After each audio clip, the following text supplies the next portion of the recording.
Hello everyone, welcome back to Ace Wisdom. Stop scrolling. No, really. Pause everything. Because this right here, this moment, it's more important than you realize. You didn't just walk away. You didn't just go quiet. You shifted, and they felt it like a psychological earthquake. Because the moment you stopped begging, the moment your voice lost that tremble, the second you stopped explaining yourself to someone who made a habit of misunderstanding you, that's when the tables turned. That's when their chest got tight. That's when their curated silence turned into a prison. That's when their ego, so carefully inflated, finally met resistance. You weren't bluffing. You weren't playing games. You were done performing. And that, my friend, that's the moment they started spiraling. Let's not sugarcoat it. Avoidant types need to feel like they're in control. They pull away not to disconnect, but to provoke. They want to see if you'll chase, if you'll beg, if you'll trade your dignity just to stay close. So, when you don't, when your energy suddenly shifts from needy to neutral, they feel it, louder than words, deeper than arguments, heavier than any closure conversation they thought they could avoid. Because silence doesn't mean nothing's happening. It means everything is happening on a level they can't touch. And let's be honest, they were never prepared for this version of you. The version that didn't need to be heard to feel valid. The version that didn't need their maybe later to feel worthy. The version that stopped hoping for breadcrumbs and started feasting on self-worth. Listen, this isn't just about going no contact. This is about emotional leverage. It's about what happens when your attention is no longer a discount item, when your validation can't be bought with empty apologies or breadcrumb replies. When your vibe says, access denied. Epictetus, one of the fathers of Stoic thought, once said, "We suffer more in imagination than in reality." And that's exactly what starts happening to them when you pull away. Suddenly their imagination fills in the blanks. Who are you talking to? Who's got your smile now? What if they really lost you forever? See, they thought silence would give them relief. But your silence, it's like a mirror. And what they see staring back is everything they didn't appreciate while they had your energy for free. Now they're spiraling, but not publicly. No. Avoidants don't collapse where you can see it. They unravel behind the scenes. They re-watch your stories. They click your profile, but won't engage. They say nothing, but think everything. Why? Because you didn't just disappear. You didn't ghost them. You elevated. You didn't move on with someone else. You moved on with yourself. That's the twist. That's the part that breaks them, because now they're not competing with another man, another woman, another lover. They're competing with your peace. And peace doesn't argue back. Your new baseline is distance, clarity, power, self-possession, not clinging, not hoping, not checking in. And that shift, that unbothered stillness, it destabilizes them. Let me make you a promise. If you stay with me through this entire episode, you will understand the psychology of their unraveling. And your rising. You'll stop asking, why aren't they reacting? And start seeing the signs, the indirect behaviors, the secret reach-outs, the silent shame. Because they are reacting. Just not in the ways they want you to notice. They'll pretend they're fine. They'll act like they're unfazed. But inside, they're burning. Because, you know, the game always changes when you change. This is week 2 of volume 4. When your energy shifts, so do they. To everyone who's been here since episodes 1 to 7, thank you. You've been learning the patterns, the mind games, the emotional traps. But now we go deeper. Because when the avoidant no longer feels pursued, their panic doesn't show up in words. It shows up in obsession masked as detachment. So, if you're serious about reclaiming your energy and never being emotionally toyed with again, do these 4 things right now. Subscribe and turn on notifications so you never miss the next psychological move. Like this video if your energy has shifted and they felt it. Comment below and tell me how your silence has changed the game. And join our channel membership to support what we're building together. A new breed of emotionally bulletproof warriors. And most importantly, drop this mantra in the comments right now to show you're locked in for week 2. My energy is my boundary. Say it once. Say it with power. Say it before they come crawling back to test your growth, because they will test it. And when they do, you'll be ready. Let's dive into the psychology, because honestly, no matter how cool they act, they are not okay. Not when you have finally stopped playing the role they cast you in. So, stay focused. Here's a key point to really let sink in. Your energy is the signal, not the words you say. You know, a lot of people spend so much time thinking about what to say, how to say it, or even when to say it. But the truth is, what really gets communicated isn't just the words that come out of your mouth. It's the energy you're carrying, the vibe you give off. Sometimes even before you say a single word.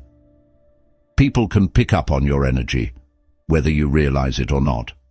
It's like you walk into a room, and folks can just sense if you're confident, anxious, happy or upset.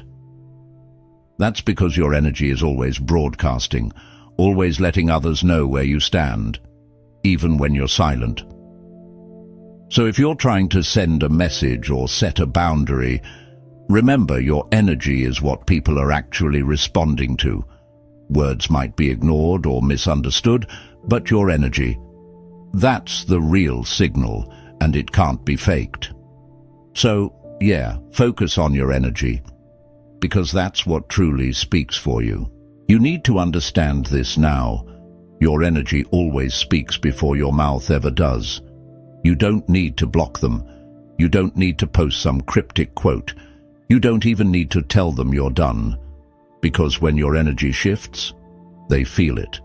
And if they're avoidant, they fear it. See, an avoidant doesn't panic when you say, "I'm leaving." They panic when you stop asking them to stay. Because up until now, your energy was predictable. You'd check in. You'd over-explain. You'd throw lifelines during their disappearances. You'd breadcrumb yourself just to keep the connection alive. Even in their silence, you were still offering presence. Even in their distance, you were still offering reassurance.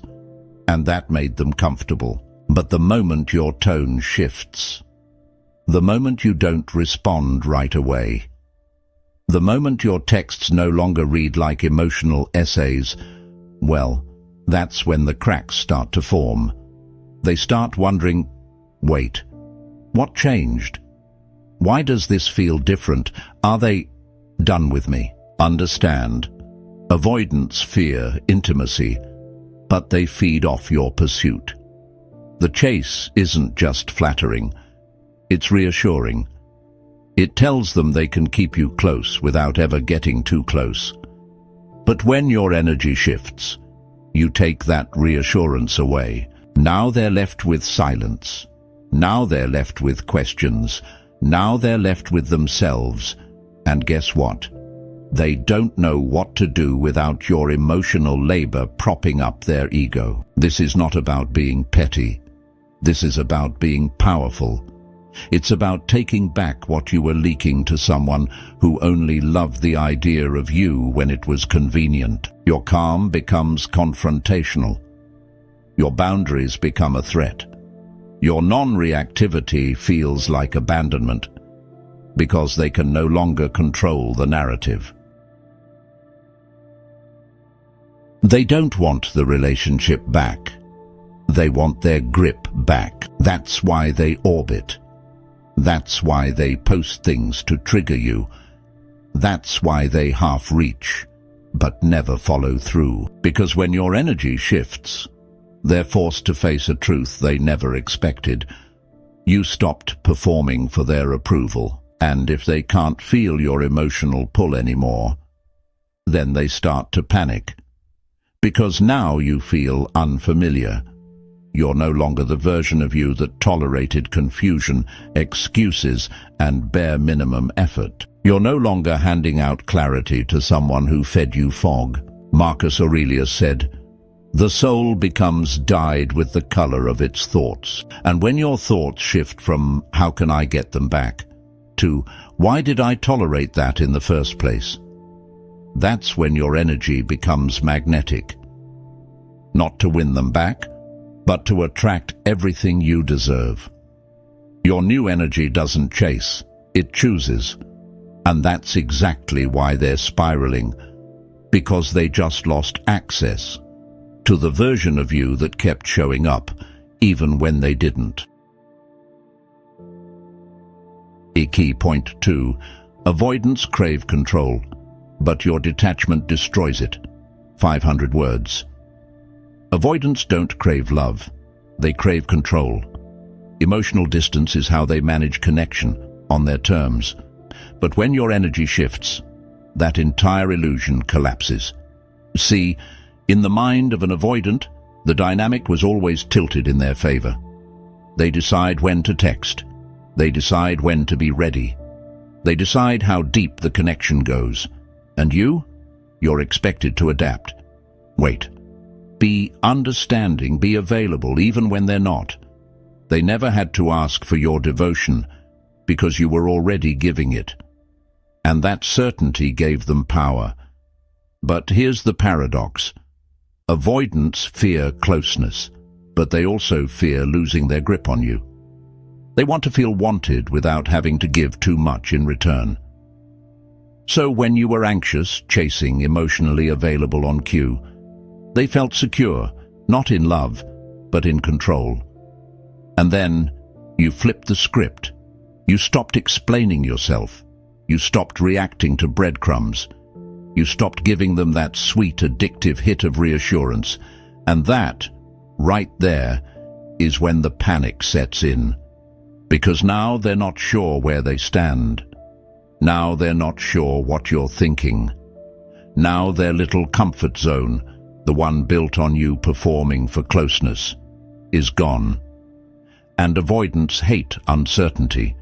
They inflict it, but they don't know how to sit in it. So what happens next?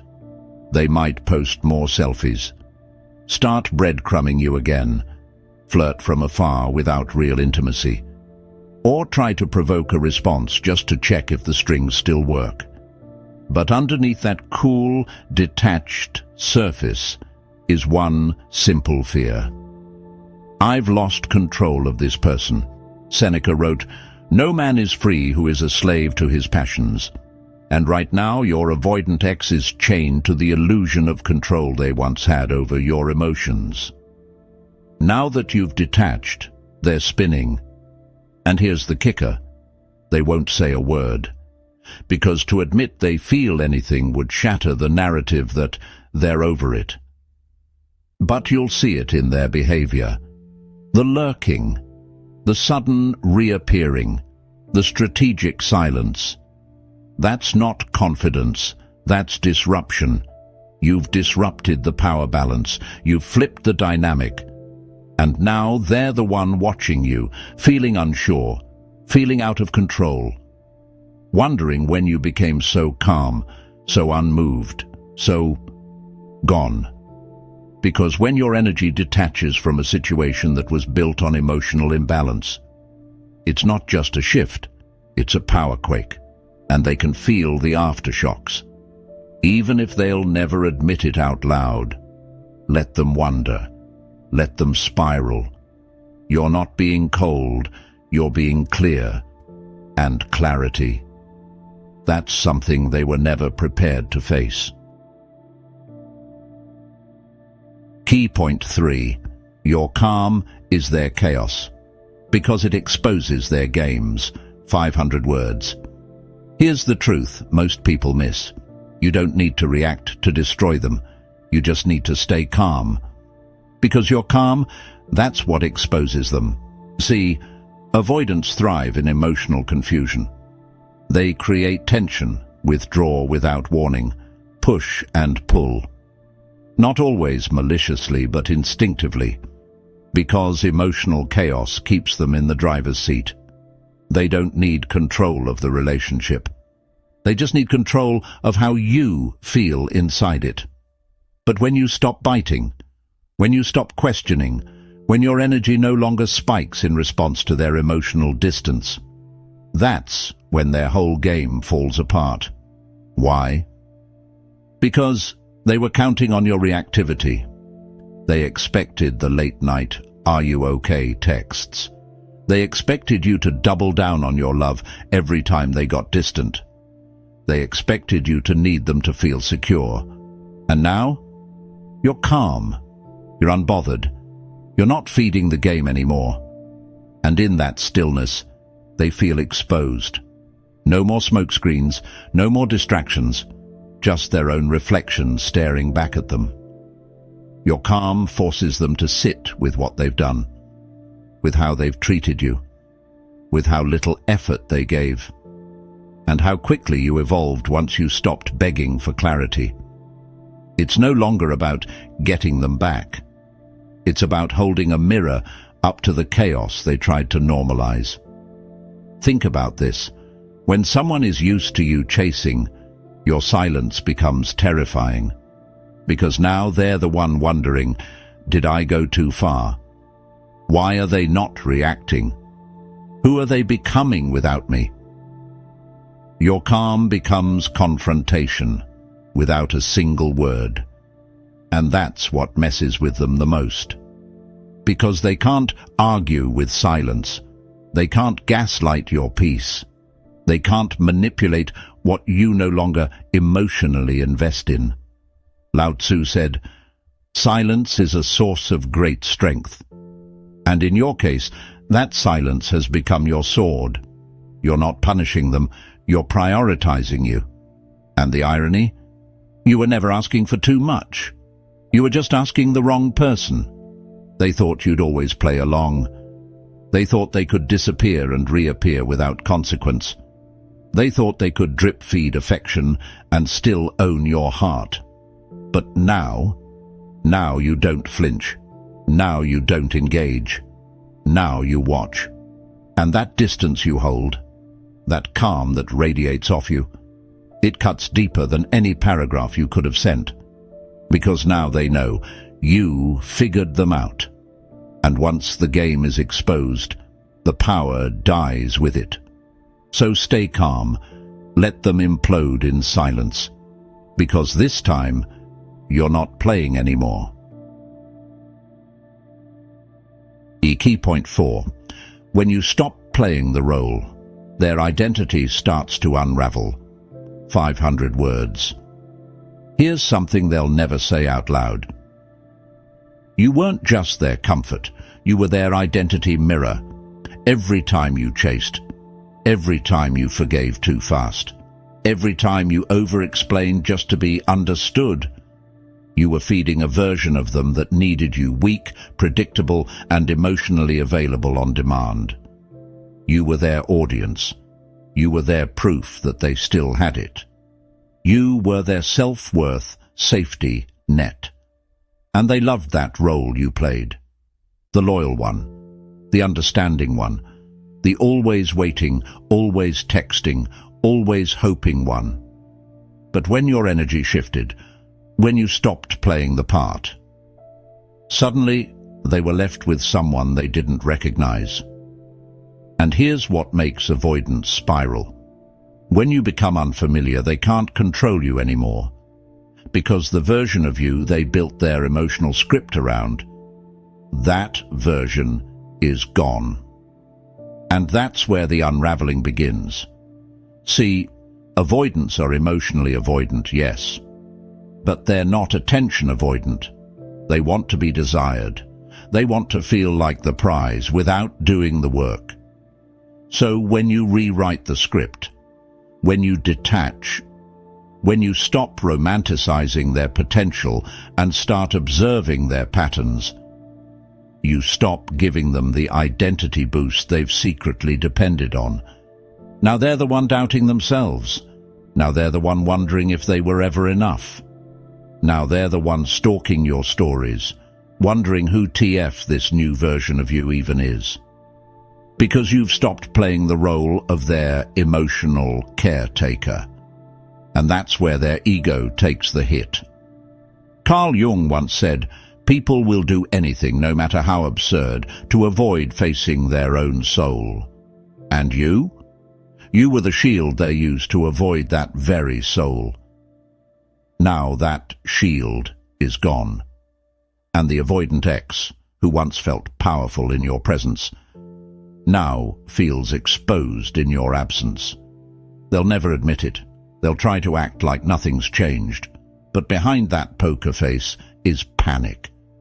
Because they can no longer use your emotional investment as proof that they're lovable without having to change.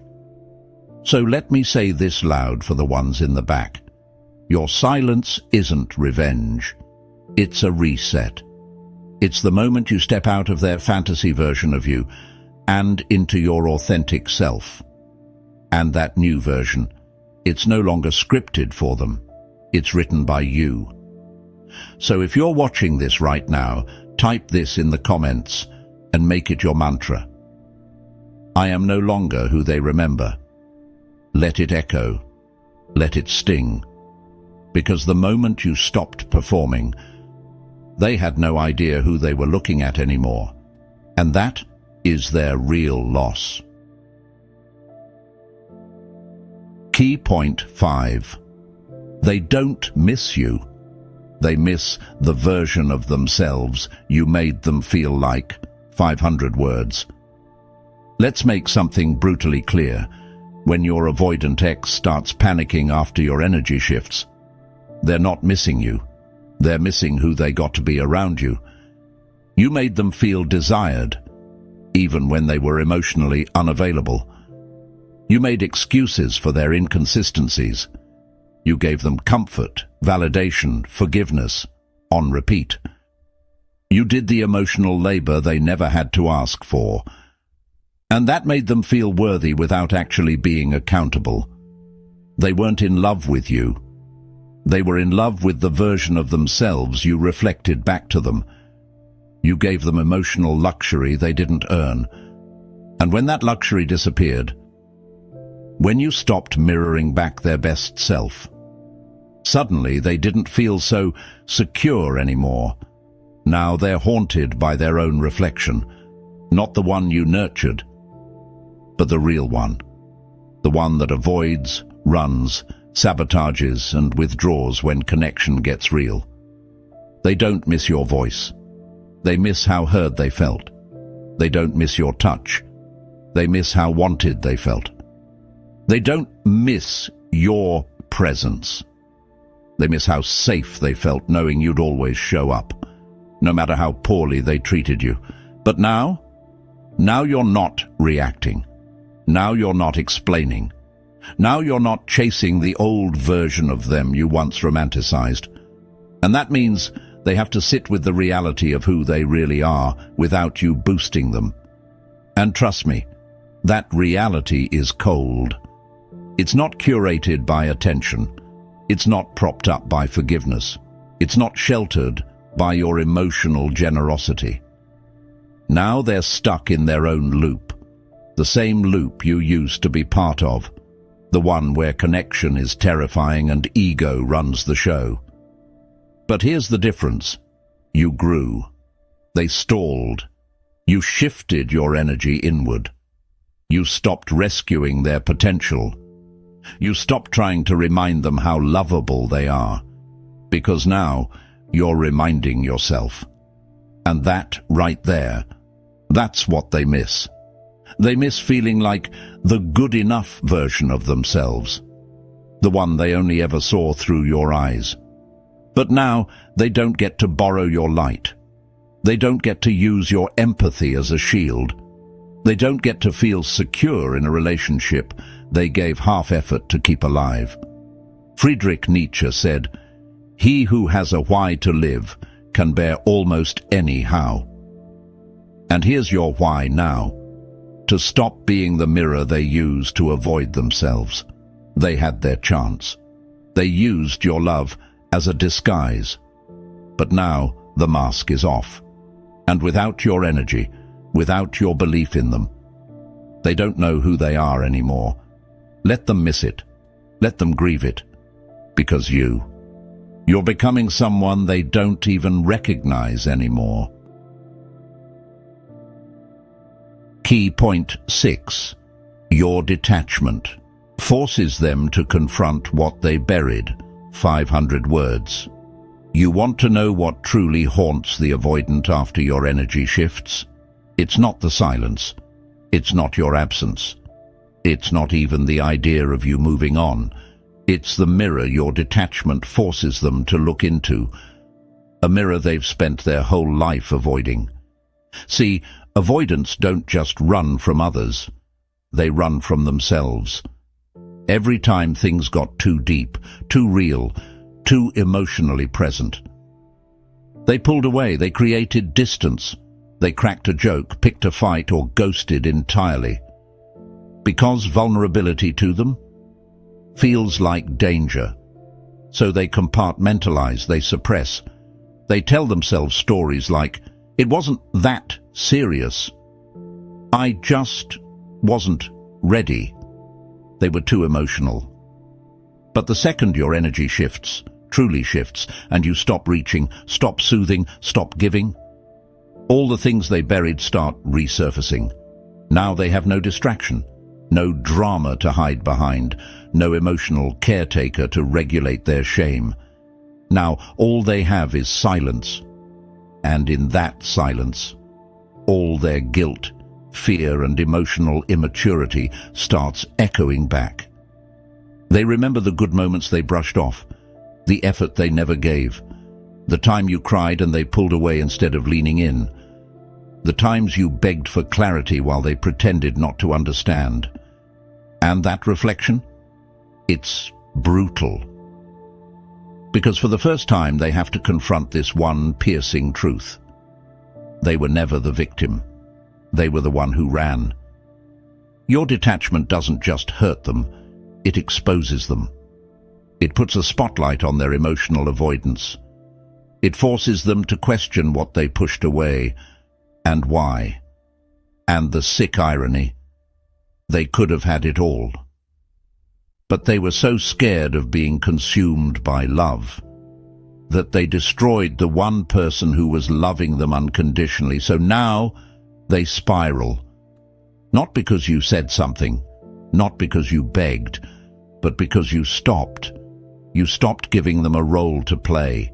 You stopped being their emotional crutch. You stopped allowing them to bury their issues in the comfort of your loyalty. And that's when the real collapse begins. Because now, for the first time, they are alone with their decisions. No one to blame, no one to save them, no one to patch the cracks you didn't cause. Maya Angelou said, "When someone shows you who they are, believe them the first time." And now, they're being forced to see who they are, without your love to dress it up. So let them sit in it. Let them wrestle with the weight of their own avoidance. Your detachment isn't punishment. It's the consequence of them not choosing you, when you were still willing to choose them.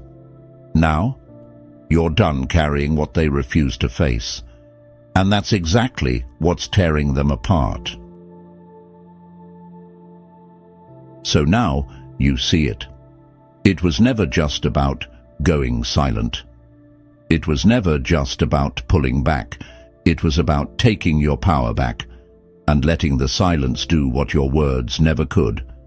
Because once your energy shifts, everything starts to crumble. The control, the ego, the illusion they clung to. But we're not done. Oh no, not even close. If you thought this was the collapse, wait until you see what happens after the calm, because here's the twist that'll leave you breathless. Your avoidant ex? They don't feel much when you go quiet at first. They brush it off. Tell themselves it's just a phase. Convince themselves they're fine without you. But then something hits. Something they didn't prepare for. And it's not what you think. That's what we're diving into in Volume 4, Episode 9. Your avoidant ex feels nothing at first. But then this hits. Trust me, you need to see this next one, because this is the moment they finally break. Drop a comment with your mantra from today's video. I am no longer who they remember. Shout it loud, claim your growth. Let them sit with your silence. And don't click away just yet. Tap the end screen to watch. The first thing your avoidant ex regrets when you go quiet.